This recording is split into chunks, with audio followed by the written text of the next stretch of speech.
Hello, and welcome back to Chasing Psychological Safety, the video cast in which we discussed yesterday's article and we try to get a little bit more in depth.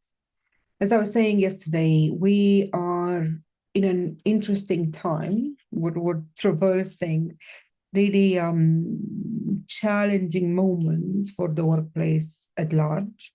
We're also, all of us, concerned with whether or not we're going to be going through an economical downturn, and we are facing all types of external insecurity. So aside from that, and aside from many crises that we've already discussed many times with you, the crisis of leadership, the crisis of EQ, the crisis of the mental health crisis in the workplace, all of them are connected to the same thing, which is our people are not happy. We know that. And we do very little, if anything, about it. Obviously, we know we have to do something about it.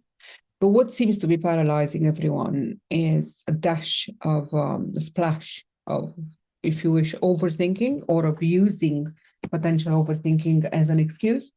What should be happening is instead an oversimplification of all of the topics that have brought us here, such as whether or not there is any human debt, whether or not we are creating a lot more now by making the wrong moves when it comes to flexibility in the workplace. Which brings me to the topic that came through strongly in the article yesterday, but maybe not strong enough. Obviously, the number one thing to do is normalize and bring in the human work.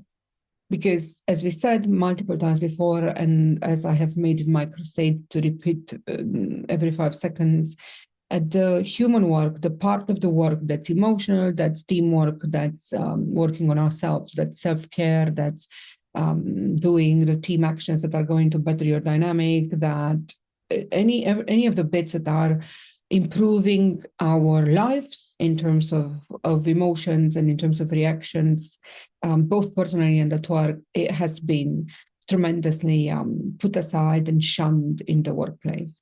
So much so that, kind of the dissociation with you as a person is almost complete. Nobody seems to ask anyone how they are. Your personal problems are to be kept outside of the workplace. You yourself as an individual feel like a cog in a machine, just a resource. We've had this conversation multiple times before. No one wants to feel that way. So doing the human work, distributing it to the team level, distributing it to the individual level, empowering people, and enabling them to do it by giving them the right software, tool, time, and remuneration is the only way we're going to change that. We have to tell people, look, your work has been about nothing but logistics and operational or technology writing or grant writing, whatever it is. Your work has been so far just applying this list of skills and producing this result.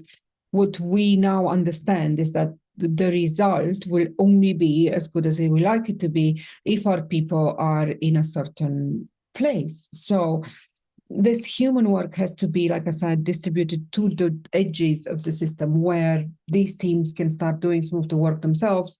People can start understanding the importance of having a personal brand, of respecting yourself, of taking care of yourself, of doing self-care as an act of work.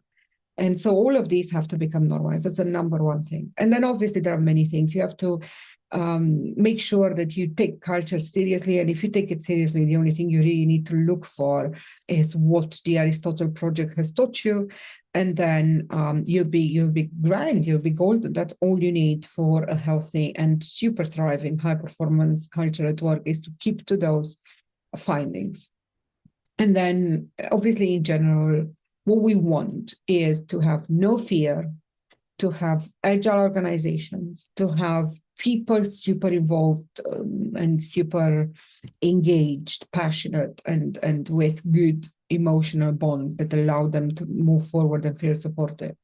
But kind of aside from all that, which are all hard things to do, that take a lot of change of mentality, that is always hard to motivate as you go on.